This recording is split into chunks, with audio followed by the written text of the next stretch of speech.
Democratic প্রার্থী vice president Kamala হ্যারিসকে সমর্থন দিলেন রাশিয়ার প্রেসিডেন্ট ভ্লাদিমির পুতিন। বৃহস্পতিবার ইস্টার্ন ইকোনমিক ফোরামে অংশ নিয়ে কৌতুকের ছলে তিনি বলেন, প্রেসিডেন্ট জো বাইডেন প্রার্থিতা থেকে সরে গিয়ে হ্যারিসকে সমর্থন দিতে বলেছেন, ফলে ক্রেমলিন ঠিক তাই করবে। এ সময় কামালার প্রাণবন্ত হাসির প্রশংসা করেন পুতিন। আমেরিকার গোয়েন্দারা বলছেন, ইউক্রেন যুদ্ধের কারণে সাবেক প্রেসিডেন্ট ডোনাল্ড ট্রাম্পকে পছন্দ করেন পুতিন। এদিকে রুশ প্রেসিডেন্টের মন্তব্যের জবাবে ট্রাম্প বলেছেন, তিনি ঠিক বুঝতে পারছেন না তাকে অপমানিত করা হলো নাকি অনুমোদন দেয়া হলো। রাজনৈতিক বিশ্লেষকরা বলছেন, নভেম্বরের নির্বাচন ঘিরে ওয়াশিংটনের সঙ্গে মাইন্ড গেম খেলছে মস্কো। বুধবার জাস্টিস ডিপার্টমেন্ট থেকে অভিযোগ ওঠে, আগামী নির্বাচন নিয়ে ৮টির মতো রুশ গণমাধ্যম প্রোপাগান্ডা ছড়াচ্ছে। এই লক্ষ্যে গোপনে টেনেসি ভিত্তিক একটি কোম্পানিকে প্রায় $10 মিলিয়ন দিয়েছে মস্কো বলেও খবর পাওয়া যাচ্ছে। বলা হচ্ছে, ক্রেমলিনের স্বার্থ রক্ষায় টিকটক এবং ইউটিউবের মতো সামাজিক মাধ্যমে ইংরেজি ভাষায় কন্টেন্ট তৈরিতে ওই কোম্পানিকে অর্থ দেওয়া হয়। এরই মধ্যে এই ঘটনার সাথে জড়িত সন্দেহে দুজনের বিরুদ্ধে মানি লন্ডারিং ও ফরেন এজেন্টস রেজিস্ট্রেশন অ্যাক্ট লঙ্ঘনের অভিযোগ আনা হয়েছে। অ্যাটর্নি জেনারেল মেরিক গার্ল্যান্ড এক বিবৃতিতে জানিয়েছেন, ডিউজের বার্তা বেশ পরিষ্কার। কোনো কর্তৃত্ববাদী সরকার দেশের গণতান্ত্রিক প্রক্রিয়ায় হস্তক্ষেপের চেষ্টা চালাবে, সেটি সহ্য করা হবে না।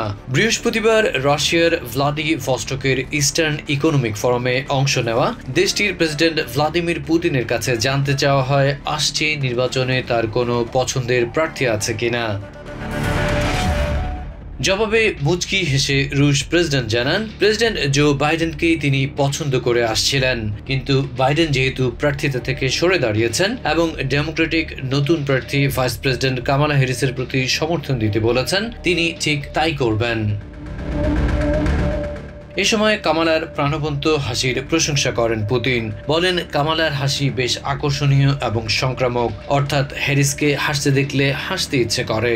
পুরো বিষয়টি যে অনেকটা কৌতুক কিংবা মজার ছলে করা হয়েছে তা বেশ স্পষ্ট, যে কারণে ফোরামে অংশ নেওয়া দর্শকদের মাঝেও হাসির রোল ওঠে। অবশ্য শেষ পর্যন্ত আমেরিকার জনগণের হাতেই আগামী নির্বাচনের ভাগ্য নির্ধারিত হবে বলে মন্তব্য করেন পুতিন। এদিকে আমেরিকার গোয়েন্দাদের বিশ্বাস, ইউক্রেন যুদ্ধের কারণে সাবেক প্রেসিডেন্ট ডোনাল্ড ট্রাম্পকেই পছন্দ করে আসছেন পুতিন। ওদিকে ইকোনমিক ক্লাব অব নিউ ইয়র্কে রুশ প্রেসিডেন্টের মন্তব্যের জবাবে ট্রাম্প বলেছেন, তিনি ঠিক বুঝতে পারছেন না তাকে অপমানিত করা হলো নাকি অনুমোদন দেওয়া হলো। তিনি এজন্য পুতিনকে ধন্যবাদ জানাবেন কিনা তাও ঠিক বুঝতে পারছেন না। অর্থাৎ বলা যেতে পারে অনেকটা কিং কর্তব্য বিমূঢ় হয়ে পড়েছেন সাবেক প্রেসিডেন্ট। অন্যদিকে রাজনৈতিক বিশ্লেষকরা বলছেন, আসছে নির্বাচন ঘিরে ওয়াশিংটনের সাথে মাইন্ড গেম খেলছে মস্কো। এটা কোনো প্রার্থীর প্রতি সমর্থন নয়, বরং দেশের মানুষের গণতন্ত্রের উপর বিশ্বাস ও আস্থা নিয়ে মশকরা করা, যাতে করে বিভাজনের দিকে ঠেলে দেওয়া যায় পুরো জাতিকে। Adib Mohammad, TVN 24 news desk.